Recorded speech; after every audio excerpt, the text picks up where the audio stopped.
This podcast is sponsored by nobody. Hey everybody, this is Cathy Podewell, Judy from Night of the Demons, and you are listening to Tommy Throwback Kovac on Splat from the Past. He tells great jokes.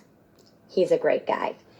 Hey dudes, welcome to Splat from the Past, the only 80s themed horror sci-fi show where things can get totally radical.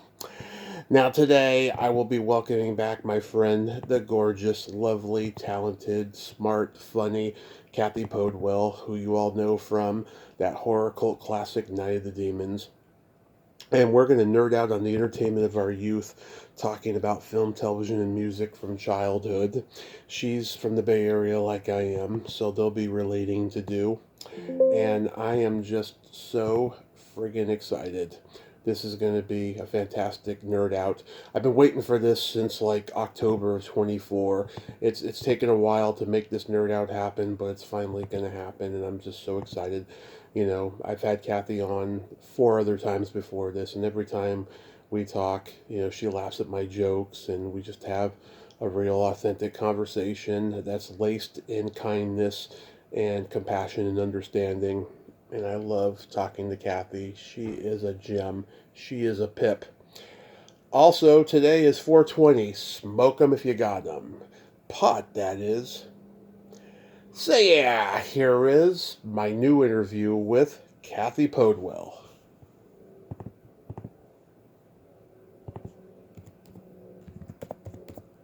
Here we are. How are you doing today, Cathy? I'm great. How are you? Well, I'm starting to sound like a broken record, but despite the fact that the world's getting crazier and crazier, I am so blessed. I can't complain, and I'm so glad to be back here with you. How's everybody doing? How's your mom? She's doing great, you know, just like, you know, all the time. She has her good days and bad days, but she's great for the most part. And we have a house now, and just life is fantastic. Oh, good. That's so good. I'm so happy to hear. Yes. So what have you been busy doing? You've been keeping busy with the podcast? Yep.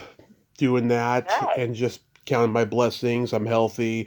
I'm on a diet and losing weight for my diabetes and everything. So everything's great. Good. That's so important if you have diabetes. So Yes. that's great. Are you getting a little help? I have 2 friends that are both have diabetes. Actually, 3 friends that have diabetes, and they're all 3 on a GLP-1, and it's helped them tremendous. Or is that what it's called? GLP-1, one of those, yeah, like Wegovy or something, and it's helped them so much. They've lost weight. My one friend, he says that his numbers are so good, it's almost like he doesn't have diabetes. So have you thought about getting a little help that way? I have Manjaro shots I take. I walk 40 minutes a day. I'm doing that kind of stuff. Great. That's good. Hand in hand. That's perfect. Yes. So, going back in time, do you remember the first movie that impacted you as a child? I mean, other than, I'd say, you know, when I was a kid, I'm thinking more when I was, I don't even know how old I was. I went to go see The Great Waldo Pepper, and I don't know. It was like the first time I felt like I was watching an adult movie. Yeah. I don't know if that makes sense. It does. So I should really figure out when that movie came out and how old I was. But I would like to say it was probably like 10, maybe 11. And, yeah, I think, you know, I've been watching, like, Disney movies, and then that was kind of, like, I felt like an adult. So it had an impact in that sense. Plus, I fell in love with Robert Redford, which, you know, how that was an easy thing to do. But, yeah, so I'd say that movie, I think. That's interesting. Yeah. What about you, actually? I'm curious about. Yeah. The Back to the Future was the first one for me. My parents used to let me look at their yearbooks, and I always had that fantasy of going back in time and seeing them in high school and finding out why they're so fucked up and why I'm so fucked up.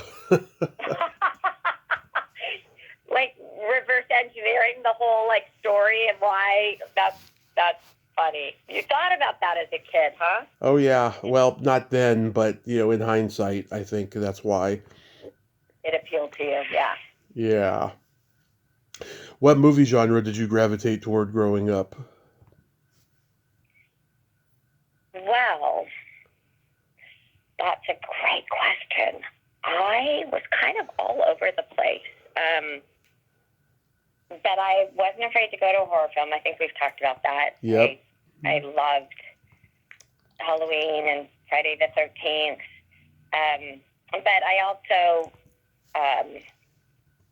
love dramas and, like, I don't know. The Goodbye Girl somehow is jumping out at me right now. One of my faves. I love The Goodbye Girl. Right. So good. Yeah, and then it kind of morphed into, I would just try to watch as many. Once I decided I wanted to be an actress, I think that I tried to consume as many movies as possible. And when I first moved to LA, I was a waitress, of course, and I would get off of work at like 1, drive over the hill. I'd be home by 1:32. I smelled so much. Like, back in the 80s, you could smoke in the restaurant bars, and so it was like it was horrific in the late hours of that restaurant. Anyway, I reeked. I'd have to shower when I got home, which would kind of wake me up, and I'd get a second wind, and it would be like 3 in the morning, and I'd ultimately watch at least 1, if not 2 movies, and my roommates would be getting up, and I'd be going to bed. So I kind of got on that routine for probably almost a year. Yeah. And I was super into, this was my early 20s, I was really into old black and white movies. I was a huge Carole Lombard freak. I read her autobiography, sort of like kind of fantasized about having, the screwball comedies, the I Love Lucy, kind of having my career take that trajectory. Yeah. And so I consumed a lot of, I love Cary Grant. So that's all those old black and white movies is pretty much what I would watch in the middle of the night. I'm a huge Cary Grant fan too. He was the first like old movie star that I had a crush on. Right? Yeah. I mean, come on. So charming, so handsome. The Philadelphia Story, God, one of my favorite movies ever. Yep. Yeah. Katharine Hepburn, oh my God. Goddess, Queen. Yeah, such a good movie. So, right, those exactly was that era that I was watching. Yeah. But I would probably have to think about the genre that I will watch, but like I won't make an effort to like watch or go see. Like my husband will, have on, a sci-fi thing. Although there's been plenty of sci-fis I've been into, but like I've never seen any of the like John Wick movies, and I know they're supposed to be great. And I've never seen any of what's the Tom Cruise Mission Impossible movies. I've never seen any of those. I think if the option presents itself and nothing else is on, I would watch it, of course. But it's not just something I gravitate towards. What about you? Anything that you just have no interest in? I mean, I love all film genres, but when I was growing up, comedy and horror were big for me. But yeah, I mean, I don't like today's movies. I think this is the worst era we've ever lived in film. It's just so marginalized and so homogenized and just so, God, I don't even know what it is. Nothing to get excited about, is there? Nothing to get excited about, yes. Yeah. I can't even think. I have, I can't even think of what's out there that I even want to go see. It's horrible. I mean, so much is now, screenable or streamable. So, it's just easy to stay home and watch something. But which is sad to me. I mean, I feel like LA's changed so much. The industry has changed so much.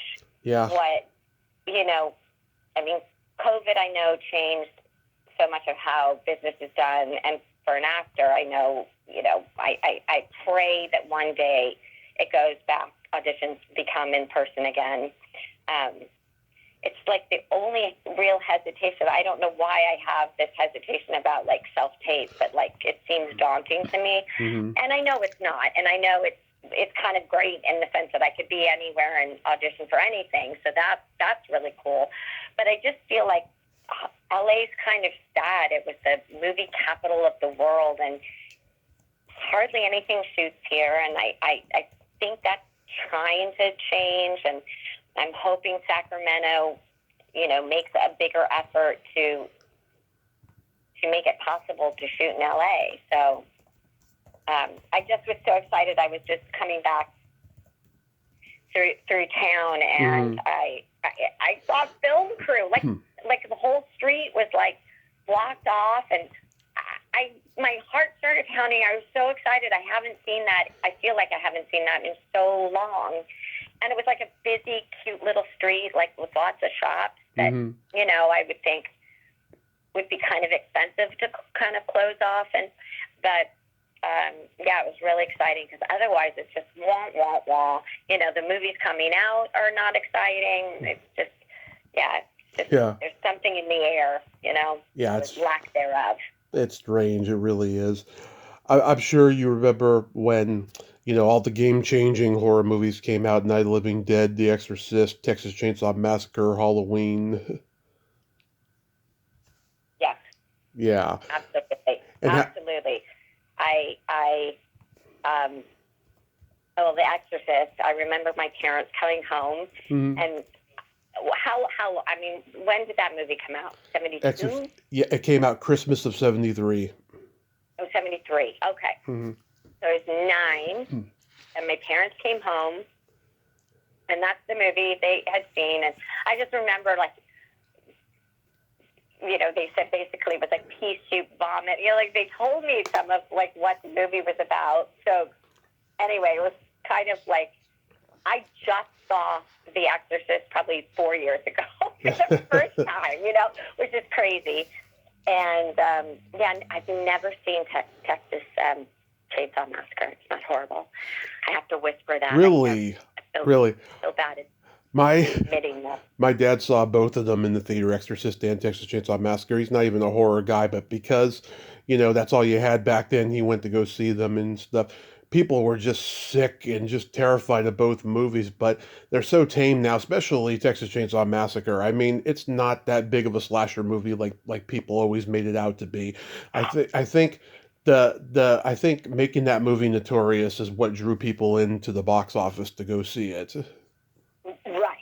Exactly. Isn't that funny? But that's kind of how you go back and you look at so many movies. I'm trying to think of what we watched. My husband and I watched 6 months ago.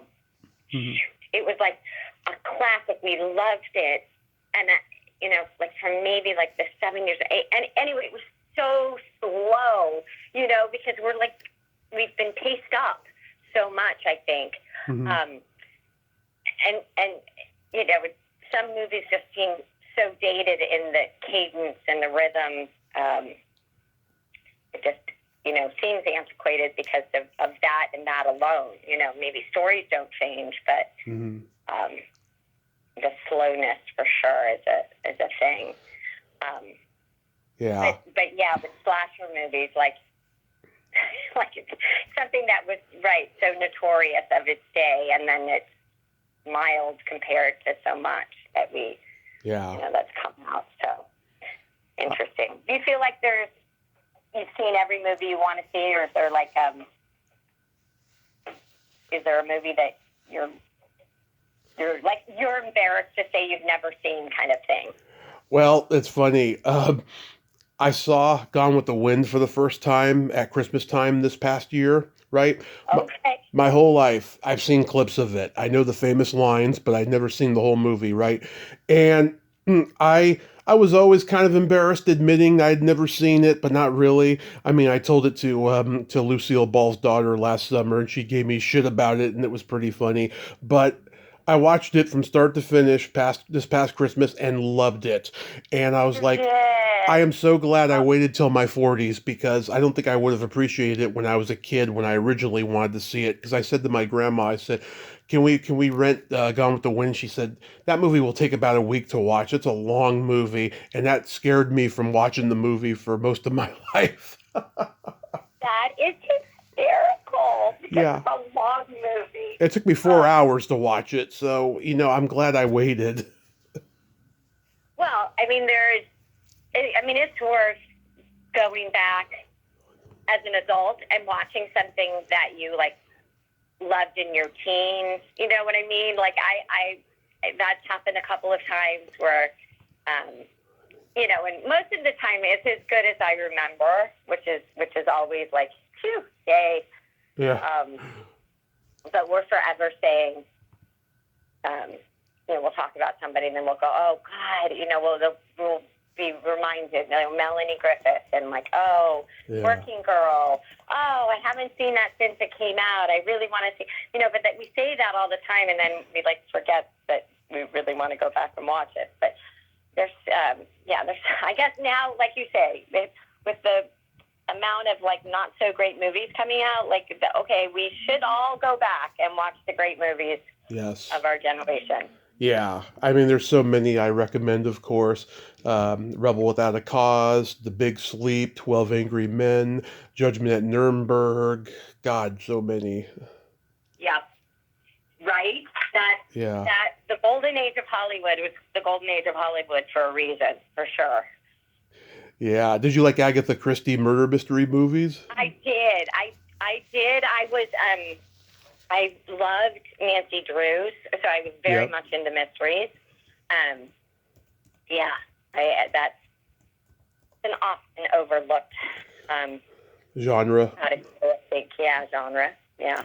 Well, it's been made fun of so many times too, by Neil Simon's Murder by Death or the movie version of Clue. Right. Yeah. I saw that back in the day. I love it. Yeah. It's funny. Colleen Camp and Madeline Kahn, that moment, everyone quotes it when she's like, I hated her so much. It flames on the side of my face. I love that line. Oh my God. Madeline Kahn. Yeah. God bless her. So good. I love that. It's my favorite. So good. Yeah. Murder on the Orient Express. Oh my God, that's a good one. Yeah. Right? Yeah. Okay. Death on the Nile. Plus, I love Madeline Kahn and the Mel Brooks movies. Yes. Oh, she did a movie with Gene Wilder after Young Frankenstein and Blazing Saddles called The Adventures of Sherlock Holmes' Smarter Brother. It's a parody of Sherlock Holmes. And it's so underrated and so funny. And she's so great playing his love interest in that. Wait, what's it? I've never heard of that movie. The Adventures of Sherlock Holmes' Smarter Brother. Gene Wilder wrote and directed it.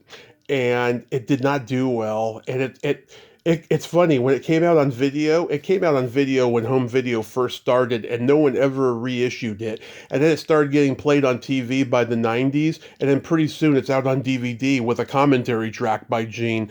I'm like, wow, that's weird how they never reissued it on home video. Wow, I'm going to have to check that one out. It's hilarious. Marty Feldman is in it. Mr. Salt from Willy Wonka and the Chocolate Factory is in it. Leo McKern plays the bad guy. Dom DeLuise is in it. Yeah. Oh, God, I can't believe I've never heard of this movie. So yeah, I'm going to write it down, actually. Yeah. Were you a big Mel Brooks fan? I was. My husband definitely was. But yes, I was. I was like you. I loved comedies, and I think Young Frankenstein is the best. So funny. The best. So funny. The best movie he ever made, in my opinion. Yeah, me too. My husband would probably say Blazing Saddles, but Yeah, I love Blazing Saddles too, but Young Frankenstein, oh my God, it's just Yeah, so greatly written, and it's a great yeah, homage to the Universal monsters. yeah, yeah. So good, and everybody in it was so good and so memorable. Um, yeah, very. Yeah. It's on my top 10 for sure. Did you see the Mel Brooks documentary? No, I heard. It's so crazy that we're talking about Mel Brooks. Maybe that's why I mentioned him. But my husband and I were just talking about it, and he said that he started to watch part of it, and it's really good. And the most interesting thing to him was he had no idea that Mel Brooks produced like The Elephant Man. I mean, he directed like other movies that were serious. He didn't just do comedy. Mm-hmm. And I guess I didn't realize that about him. So anyway, I look forward to seeing it. Did you watch it? Yes, it is fantastic. It's a great 4-hour documentary. And I also recommend Gene Wilder's documentary that came out a few years ago. I interviewed his widow, and she was impressed by my knowledge of his work because he was one of my heroes growing up. I loved all his movies. I know all the lines. I mean, I just think Gene Wilder was brilliant. I agree. I love Willy Wonka. Oh my God, so good. He's Of so course, I love the fact that he was married to Gilda Radner, who was my favorite on SNL back in the day. Mine too. Yeah. Okay, I didn't even know there was a documentary on him. I'm going to have to watch that as well. Documentaries are so good and so interesting. They can be. Sometimes they can just be self-indulgent for legacy purposes if the person's still alive, but other times you could find out shit that you never knew about a person. Right. And I guess you're right about if they're still alive and what the purpose is of the documentary. That's interesting. Yeah. Did I see a picture you posted one time of you and Hal Roach? Yes. Yes. Oh my God. I looked up what year he was born and what year he died. He was ancient when you met him, right? Ancient. Yeah. I think I met him in 80, I want to say 86, 87. I think he died, was he 100? I don't know. Yeah, he died in 1992 and he was born in 1892. Wow. That is incredible. He looked good for a very old man, though, in that picture, I have to say. Yeah, I mean, he must have been 95 in that picture. So, and it's so weird we're talking about this, too. I'm feeling a little like, do-do-do-do-do-do-do. I literally was thinking about, in the middle of the night, I was thinking about my friend, and then my other friend that introduced me to this guy, and this guy was a producer, and I can't remember what show he was doing an interview on Hal Roach for, but he knew I was a huge Little Rascal fan. Yeah. And so he asked if I wanted to come to this interview. That's how I got to go there. So I went and I bought a Little Rascal poster, and Hal Roach signed it for me, for Cathy, and I got that cute little picture. That's probably, out of all the famous people I've ever met, I'd have to say that is really up there. Yeah. Just think about Hal Roach Productions, and I mean, being a fan of early Hollywood, for me, it was like Cary Grant died. I mean, all the people that I had loved, I felt like I wasn't going to, ever get to meet somebody from that generation, and it was a big thrill. Yeah, I mean, I was a big Little Rascals fan, and I loved the early Laurel and Hardy shorts that he made. Right. Exactly. Yeah. Exactly. A Saturday morning, it was like Saturday morning cartoons, but it was really I just wanted to watch all the black and white stuff they would show, the Laurel and Hardy, the Abbott and Costello, and the Little Rascals were way better to me than cartoons. Oh, I'm a cartoon guy. Oh, you are? Okay, good. That's good. I like that because my daughter wants to be in animation. That's what I was saying, that I I try to be. I mean, I was a fan of cartoons too. I really was. Yeah. I mean, but give me a black and white, one of those old black and whites, and I'll The probably best. pick it over cartoons. But Who were your movie star crushes?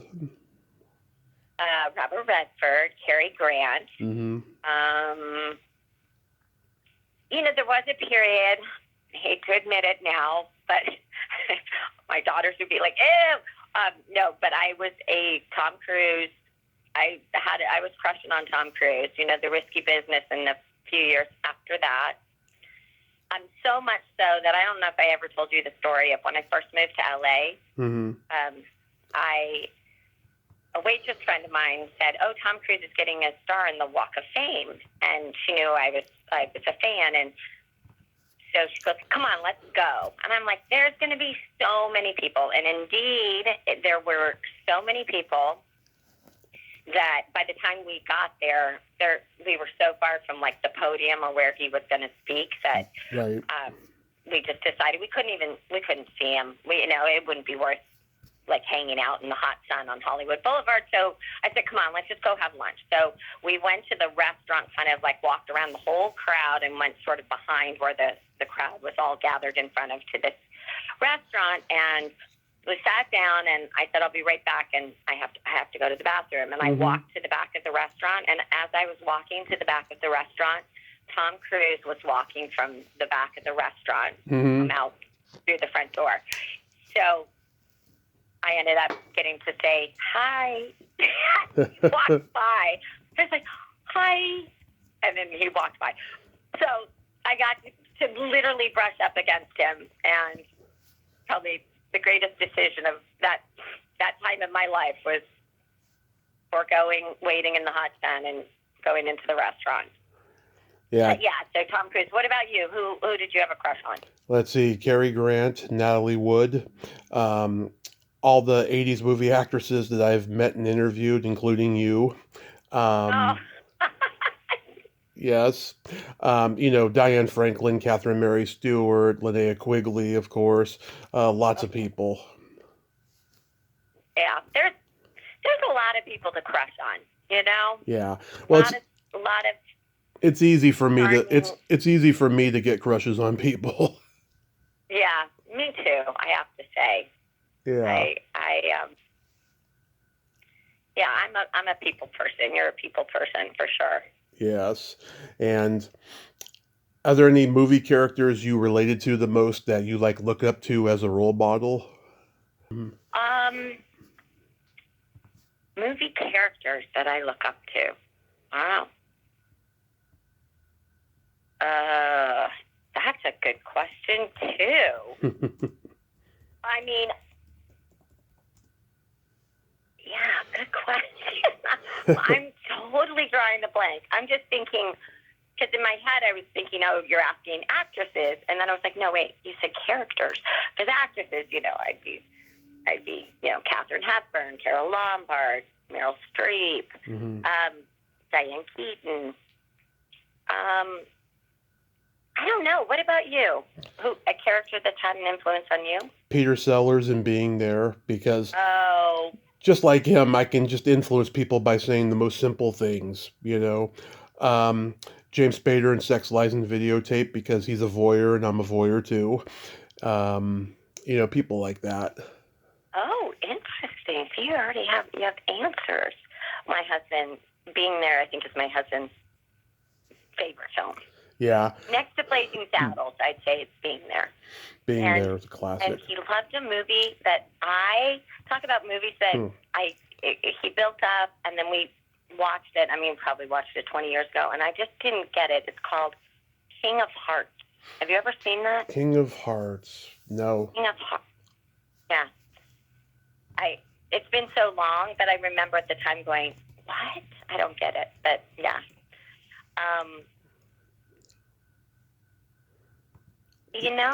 I'm really okay. So I'll have to think about this character. It's okay. I mean, if you can't think of anybody, it's okay.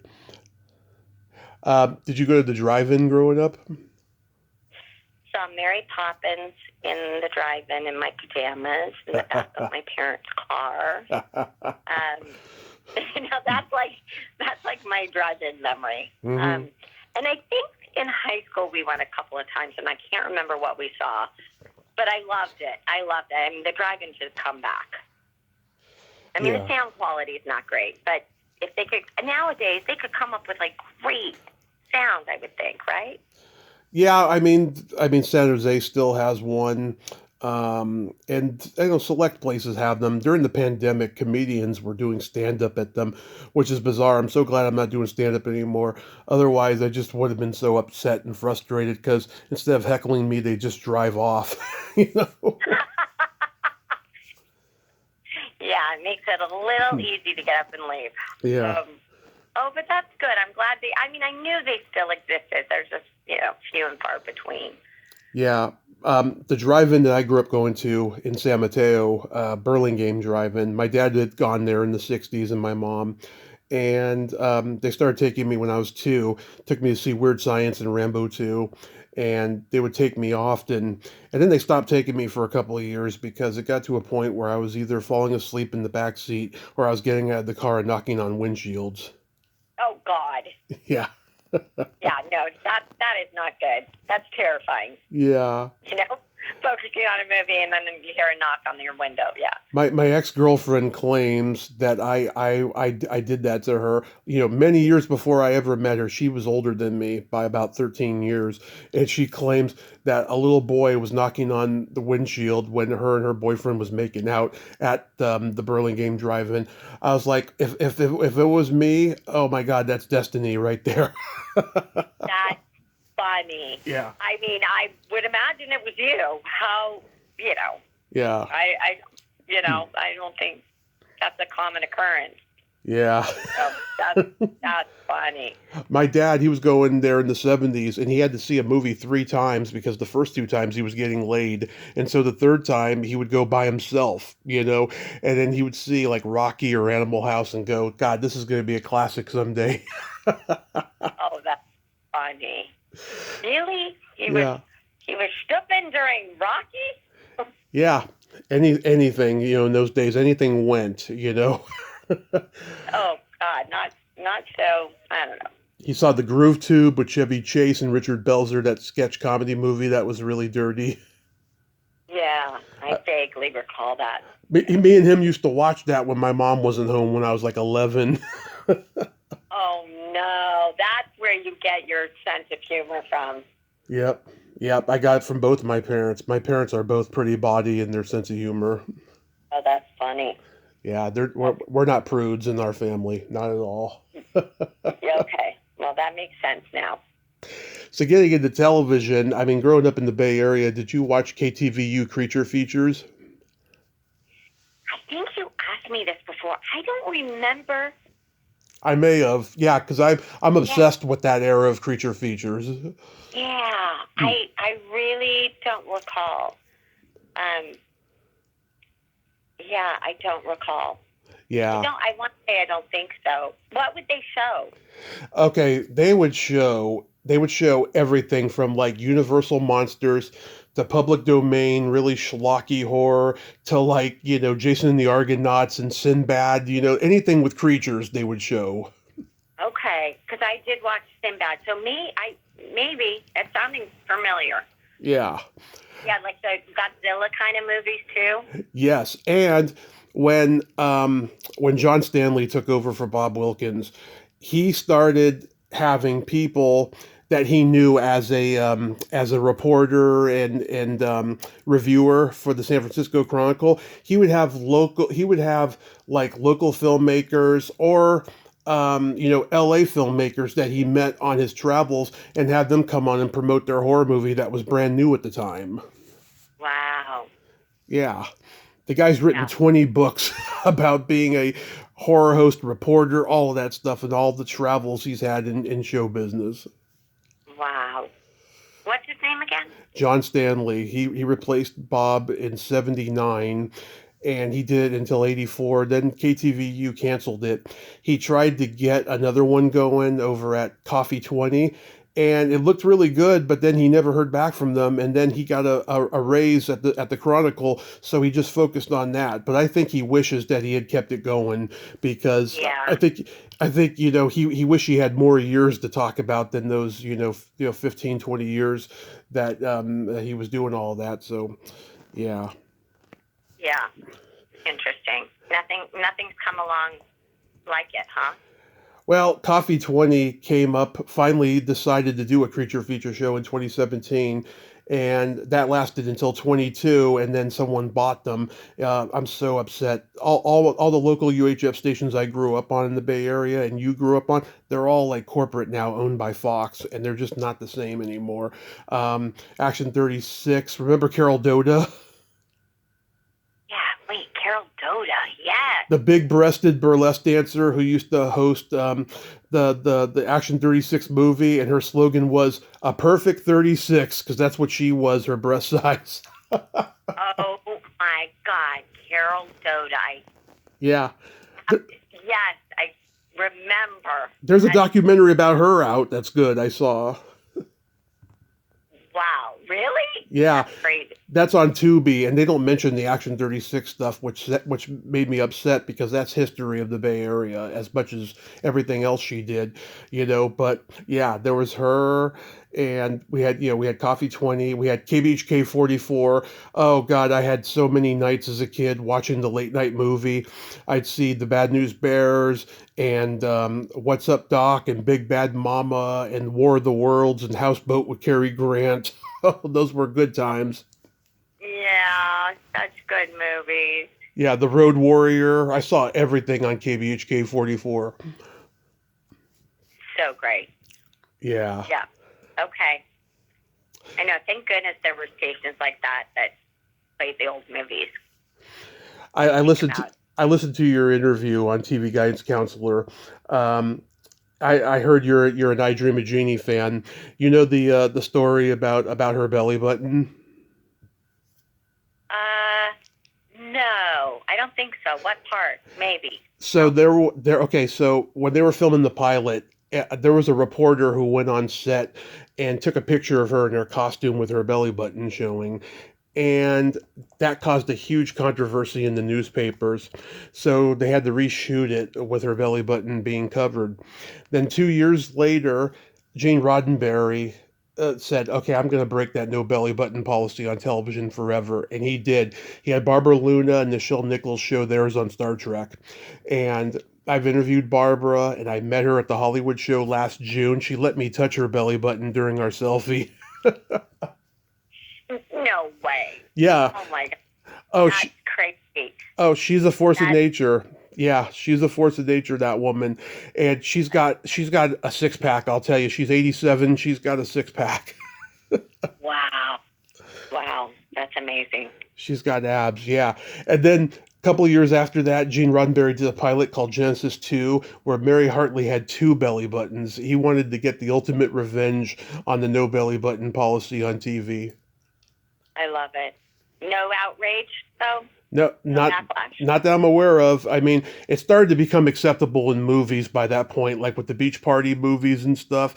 So then I guess TV was like, okay, whatever, Yeah. Well, it's like the fact that Lucy and Ricky had to have separate beds. Yeah. Like, I don't know when that changed, but, it's funny, the evolution of what was unacceptable. And nowadays, it's like, oh my God. Yeah. Sometimes it's like pornographic. Yeah. A love scene in a TV series on HBO, and I'm just like, wait, what? Like, yeah. Oh boy. Oh yeah. An actress, and I just got into this show that lasted only one season on HBO called Tell Me You Love Me. It was back in 2007. In the pilot, the actress gives her husband a hand job, right? And I found out through someone who worked on the show that was a fake dick that she was stroking, right? And it was it was connected to his real one, right? Because they wanted to make it authentic and look real and everything, right? And of course, he had some fake ejaculate in there that we see. It was like borderline porn. I mean, Yeah, I was like, I cannot believe they got away with that on HBO in 2007. yeah, that's crazy. Yeah, I mean, that's almost 20 years ago. yeah. That was a wow. Who knows? Yeah, Maybe they would do it now, but just like at that time, it's like, wow, I can't believe I missed it the first time, you know? wow. What's this series called again? Tell Me You Love Me, and it's on DVD. I've never heard of that either. Yeah, Ali Walker from The Profilers in it. Jane Alexander plays her and her husband's, sex psychologist. Oh, okay. That sounds familiar. I remember Jane Alexander. Oh yeah, very talented woman. No, so talented. She, Oh my God. She didn't do any nudity in her career until that series, and she was like almost 70. And she's out of shape. You see it, but you're like, I gotta respect this woman that she decided to get naked at 70. you know. Hey, for sure. Heck yeah. You, I also found out during that podcast you love Laverne and Shirley. That's probably my favorite sitcom ever. Oh, loved it. It was.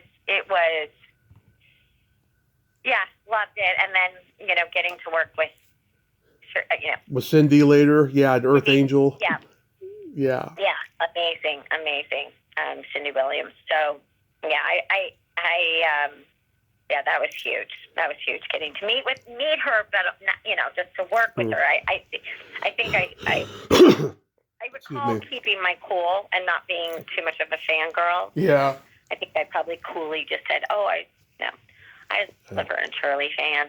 I went out going, oh my God, everybody's huge Laverne and Shirley fan. Yeah, I think, Laverne and Shirley, so good. So good. And I just recently found a picture. I put it on my Instagram. I was like 8, 9, 10, and I drew a cartoon picture of I Dream of Jeannie, of Larry Hagman and Barbara Eden. And so I was like, aha, that is, because I've always said, like I said on that podcast, I've said with you that I was a huge I Dream of Jeannie fan. Yep. And I didn't, so when I was on Dallas, I knew Larry, I mean, everybody knew who J.R. Ewing was, so I knew the sort of premise of the show, but I hadn't watched Dallas. Right. But being a I Dream of Jeannie fan, when I auditioned with him, I was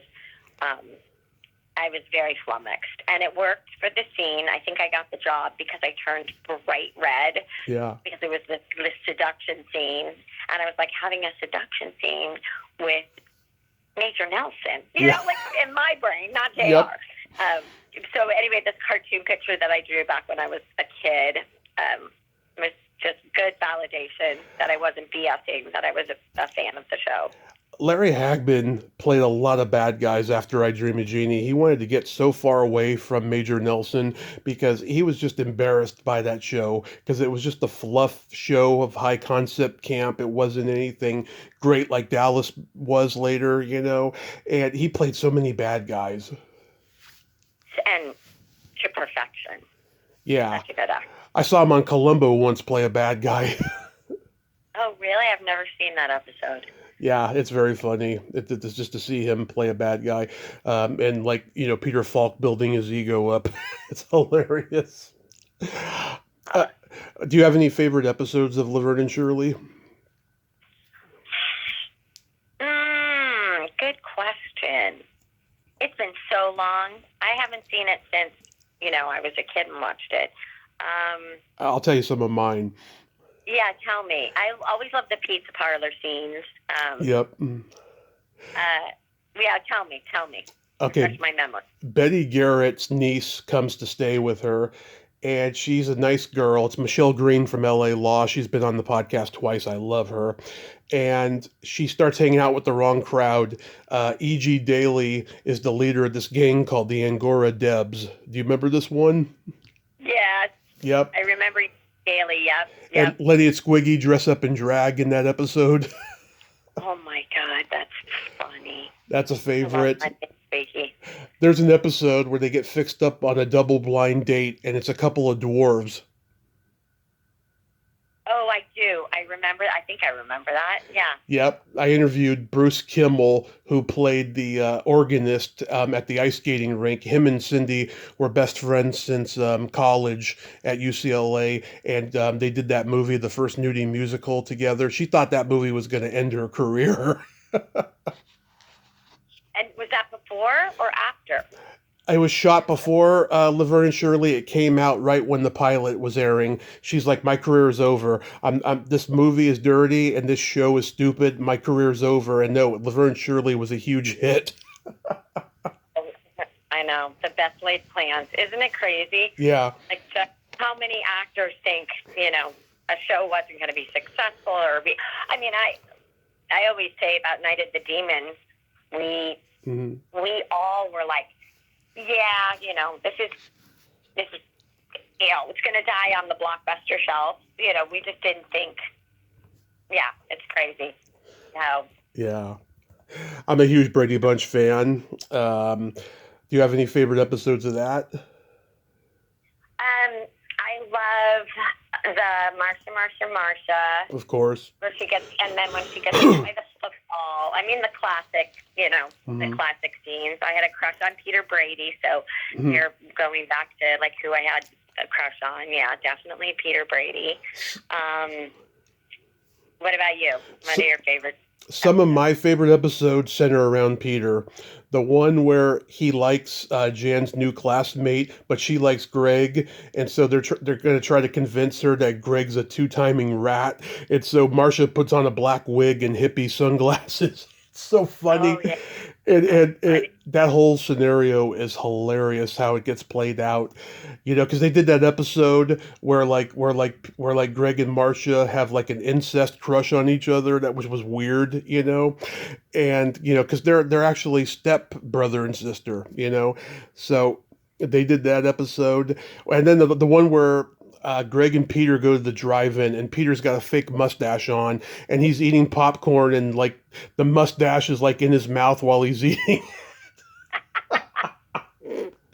I tried to get one of those girls that they took out to come on the podcast. One of those girls became a soap opera actress, and I shit you not, she blocked me, and I have no understanding why.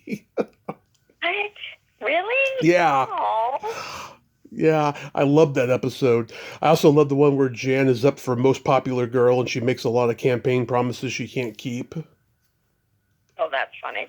I love pork chops and applesauce. Pork chops and applesauce. Pork chops and applesauce. Yeah, it's so funny. My dad tells me I sound like Johnny Carson when I do it. I don't sound like Bogart. Oh, that's funny. Johnny Carson? You sound like Johnny Carson when you do that? Pork chops and applesauce. You do. You do sound like Johnny Carson. That's funny. Oh my God. That's very funny. Did you stay up late to watch Johnny? I did. Yeah, it's so crazy. I stayed up late and to watch SNL. Yep. I haven't watched a late night talk show. I can't even remember when. I'm just on a different schedule now, but it's crazy. I just don't watch any of them. And when I have, they're just okay. I don't know. The magic of Johnny is that show was so good. What about you? Do you watch like Kimmel or? Not anymore. When I was like 7, 8 years old, my mom and I would stay up on Friday nights to watch Johnny Carson and Arsenio Hall. She loved Arsenio. I mean, that was her guy. He has a memoir out now. I haven't read it yet, but I want to. I heard it's very interesting. He finally reveals all the truth behind why he ended his show. And I'm so happy because that show was popular for 5 years and then he just ended it, Well, okay, so why? Why did he end it? When Letterman signed his deal with CBS and Viacom, they made him the top priority, and he was no longer the top priority. And like they were always telling him what to do, don't have controversial people on, which he did all the time. And there's one story he told, I couldn't believe it. They were like, when you go out into the crowd and like shake hands with people, don't interact with other black people, because you never know, they may get past security and have weapons. Isn't that fucked up to say something like that? What? Yeah. That seems insane. Yeah. Like, yeah. that makes no sense. That makes no sense. He wrote that in his book? Yeah. That's and he told it on a podcast recently, I heard him. Wow. Isn't that weird? Yeah. Yeah, weird. Yeah, I remember he had like Louis Farrakhan on. He was the only talk show that would let Andrew Dice Clay on when he was at the height of his popularity, because they were Comedy Store buddies back in the early '80s. Yeah.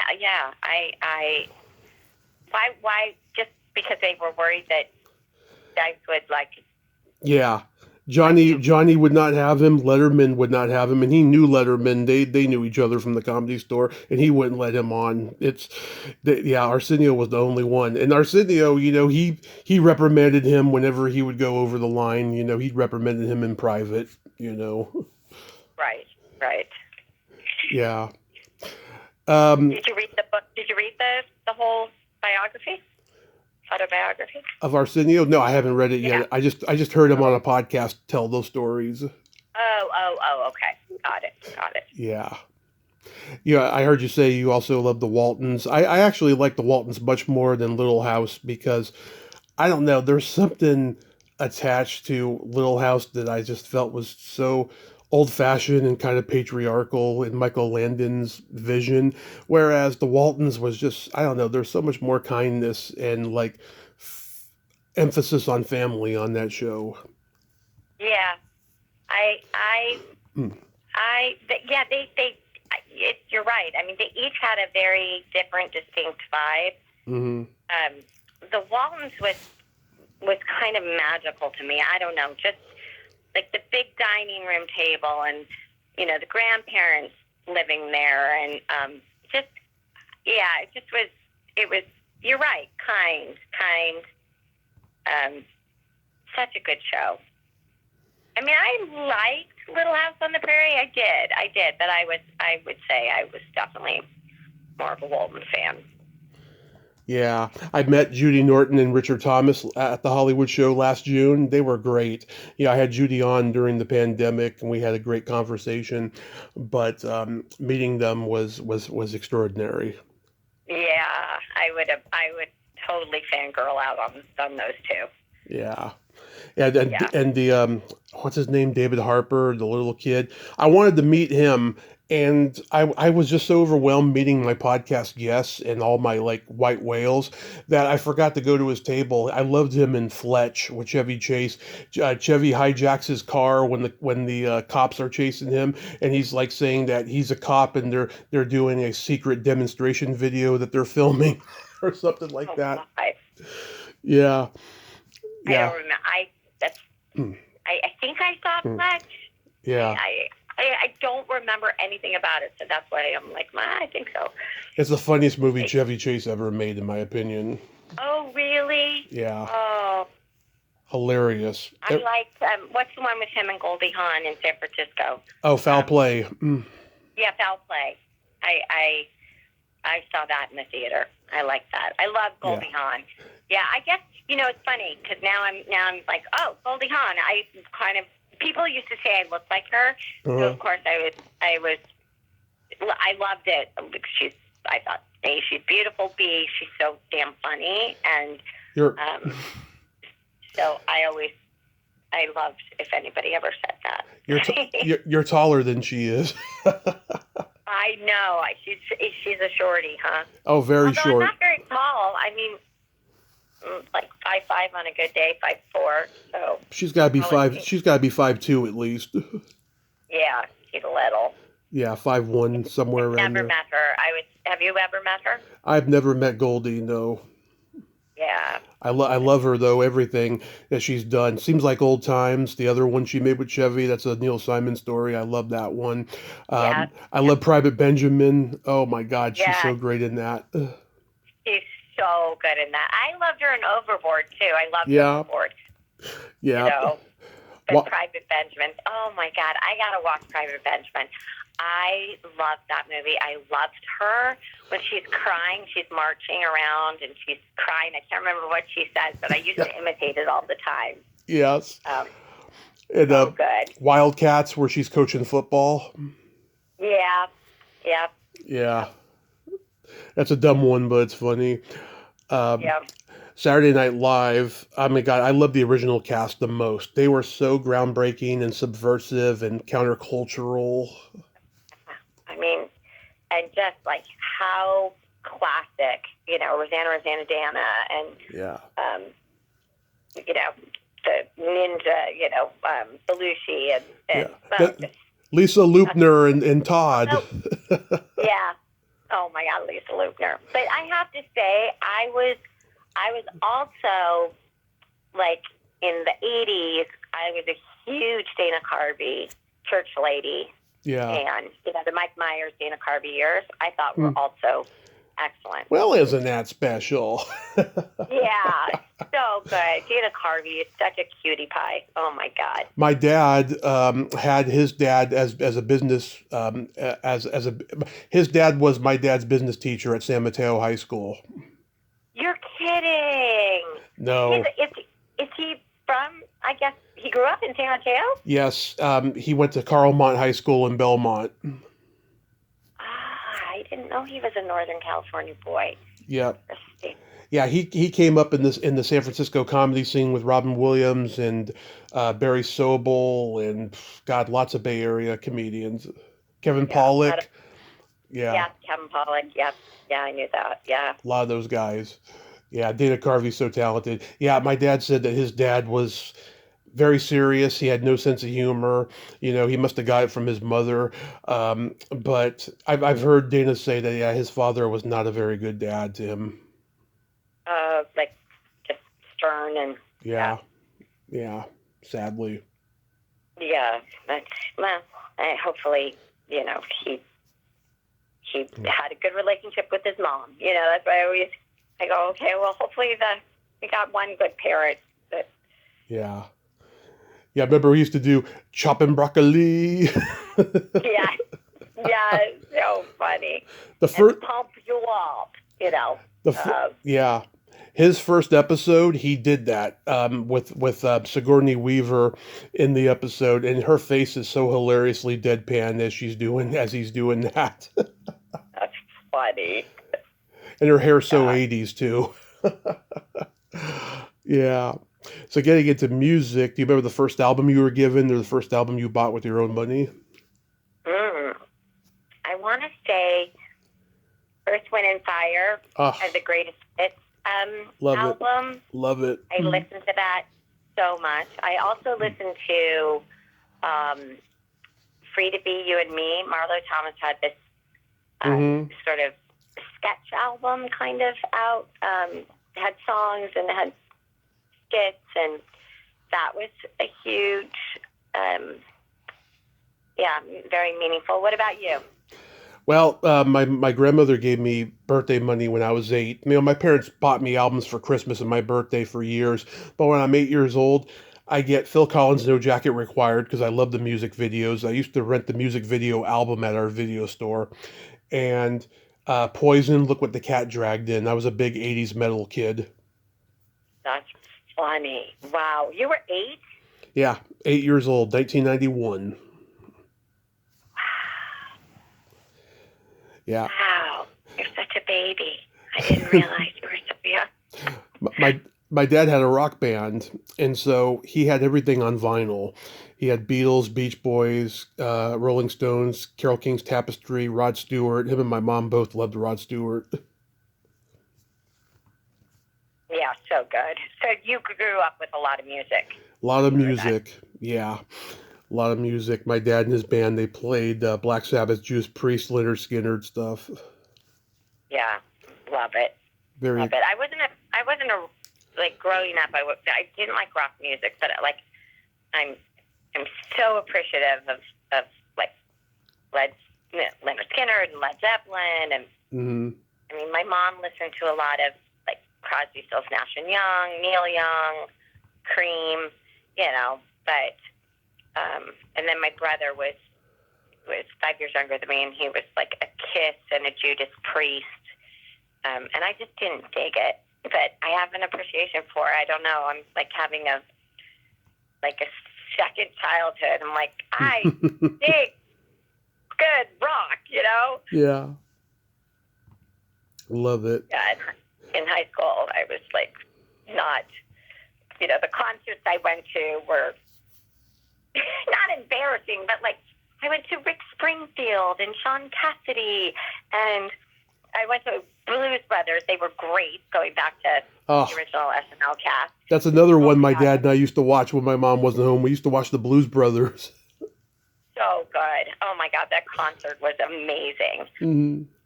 It was really high energy. So good. There's nothing like that stinky, musky smell of vinyl. It's so intoxicating. Yeah. Do you still listen to, you have a stereo? I don't have a stereo. I have got lots of CDs that I don't listen to, but I still have them and stuff. Yeah, I mostly do download streaming. Yeah, Spotify or whatever. Spotify, YouTube. Yeah, I know. I have so many CDs. I'm like, well, same thing. My daughter wanted a family subscription to Spotify, and that's just how we listen to music now. Yeah. So weird. Yeah. And I kept all my albums too. I kept my CDs. I kept my albums. Yeah. Maybe someday. I have a couple albums for collectors. I was walking late one night about 12 years ago, and somebody abandoned some albums on the ground, so I just took them. There was Wham's first album, there was Duran Duran's Rio, and there was Culture Club's Waking Up with the House on Fire. So I have those as collectors. And they're playable, like they weren't scratched or damaged or anything? I don't know, but I have them. I mean, if I do ever get access to a stereo again, I can always try. Oh, okay, you never listened to them, yeah. Yeah, I just have them as a collector's purposes. I got Scorpions' Blackout album, and I saw them live, and the guitarist Rudolph Schenker, when they played the song Blackout, he looked exactly like he did on the album cover. He had the mustache, glasses, and all these mummy bandages wrapped around him. Oh my God. Yeah, do you remember your first concert? My first concert was... No, it's not horrible. Really? I think I've been asked this before. I really... my first concert. No, what was your first concert?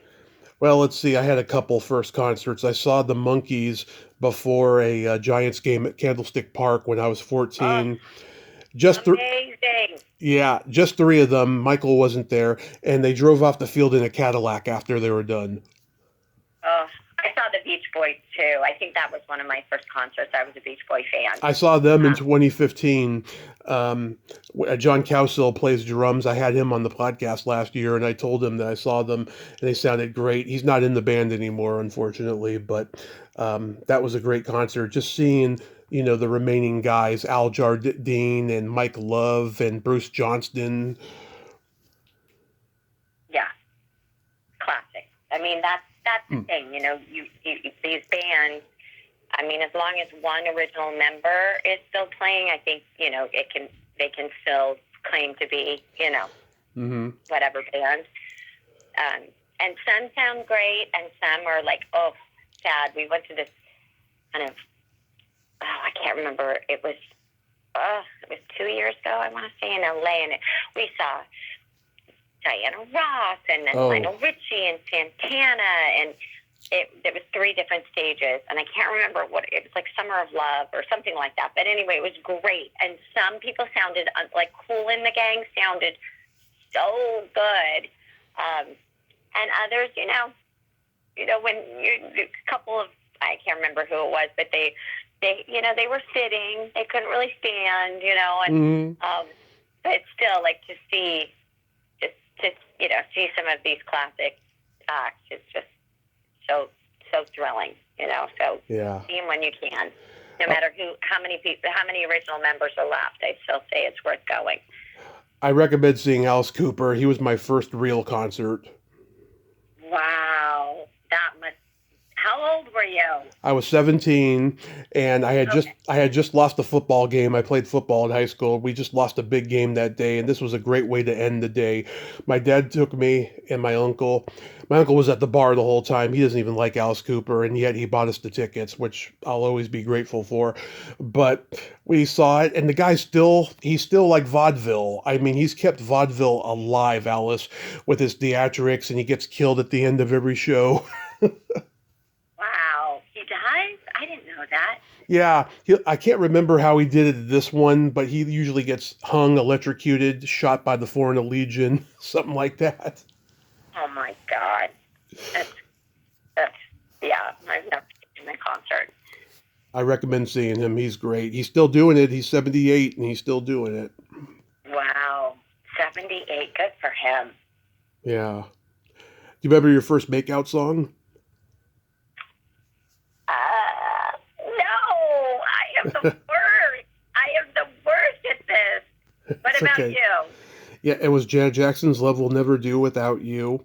Very steamy, erotic kind of a song, and it led to my first heavy petting experience.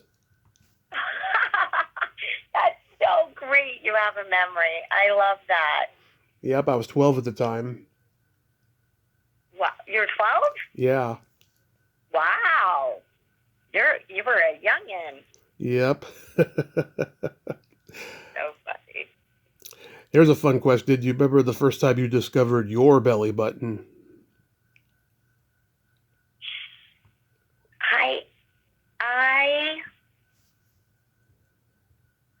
I mean, I think it was,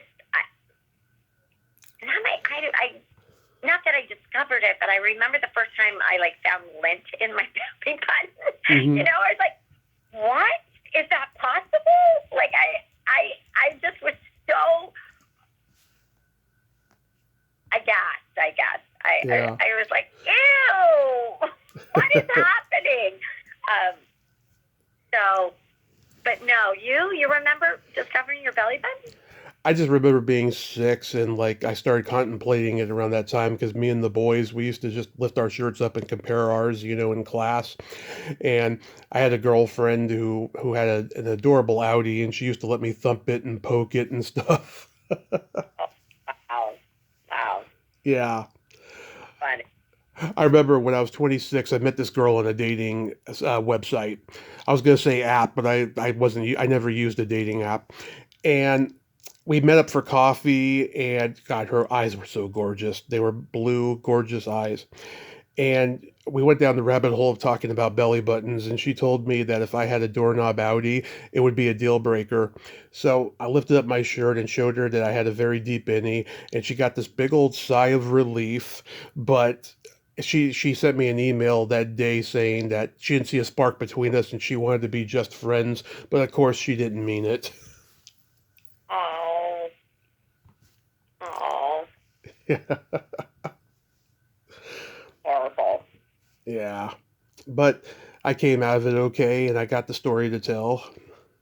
Yes, exactly. That's good. Today is 420. Are you a fan of marijuana? It's so funny. I was like, okay, I wrote it on my calendar, and I was like, oh, Tommy's going to have a fun time with that. Do you know that I've only I took a puff of marijuana one time. Okay. And nothing happened. So I am a big fan of marijuana I know it helps so many people I know. Yeah. Whether it's get the sleep they need or take away pain or their choice to, chillax, whatever. So I have no problem with it. I'm just not interested in it. Are you a smoker? I was for a lot of years, but then after my lungs were compromised in my car accident, I just can't handle it anymore. And My lungs were also compromised when I was living up in Reading and the fires were happening. Yeah, I cough up phlegm at least once a day, every day, sadly. Yeah, that's not good. That is not good. Where are you living now, by the way? Modesto. Oh, Modesto. Okay. Yeah. Okay. Yeah, because you were up in Reading and Red Bluff, right? Yeah, I was there 6 years. Right. Right. Yeah, my brother drinks the cannabis juice, and I don't even want to go near that because I see him acting crazy. I don't want to act that crazy. I get really annoying when I'm under the influence of something. That's why I'm glad I don't drink anymore. Right. You know? Yeah. Yeah. Some people it's right. It doesn't agree with them. And my mom takes gummies, and she gets crazy too. So if I need a stimulant, I just drink coffee. That's all I need. Oh, I know. I'm a coffee girl too. Yeah. Yeah. I've only become one later in life, about 7 years ago. I had a coffee that I actually liked. It was just a Costco brand that was really yummy tasting, and so I just stick to that because before that I hated coffee for many years. Yeah, we get our coffee at Costco too. Yeah, I always loved coffee ice cream, and Mm. we just put a little shot of whipped cream in the bottom of the cup, and then make our Right. coffee, pour the coffee over it, Mm. and I have this delicious blend of like cinnamon and cacao powder and cardamom, and I sprinkle that on the top, and it is delish. Love it. I don't understand that whole craze now. Everybody's putting whipped cream on coffee, milkshakes, whatever. I'm just like, Yeah. I like whipped cream on certain things like pumpkin pie, but just like I don't need it in my coffee. Well, it's the good thing why it's so good. Like if you like a little cream and a little bit of sugar, it's sort of like just a shot of both, and Hmm. it's easy. To me, it's like the perfect blend of combination of both. And I don't put that much in because I could drink it black, or I could drink it just with like a little splash of milk. Right. But it just gives a little sweetness. I don't know. It's really good, and it melts in it, and it's pretty. Try it, Tommy. You might like it. Okay, I will consider it, and if I do try it, I'll let you know. I promise. Okay, good. So before we go, I was curious. Do you have anything upcoming, a con appearance or an indie horror film or something? Um, no, no work. But I'm doing a Dallas reunion. Mm-hmm. It's called the South Fork Experience. We've Yes. done 2 of them, and we're doing another one in 2027 in, I believe, February. I really should have those dates, but it's called the South Fork Experience, and it is a phenomenal show. And the first time it was just all Dallas characters, and last year the promoter, David Hannon, did a great job, and he had the Three's Company gals, and he had some of the Knots Landing gals. Yeah. Yeah, it was really, really a good show. He does such Yeah. an amazing job of, it's just not your average con, you know. Yeah. It is an experience like that. You know, there's events, there's meet and greets, there's cocktail hours, there's Yeah. breakfast and a dinner, a barbecue, and just lots of events, and we all go to all of it, and it's really, really special. Yeah, I see Charlene and Cherie posting about it all the time. You know, Yeah. It looks like it's a lot of fun. It is. It really, really is. And it's, you know, half of the time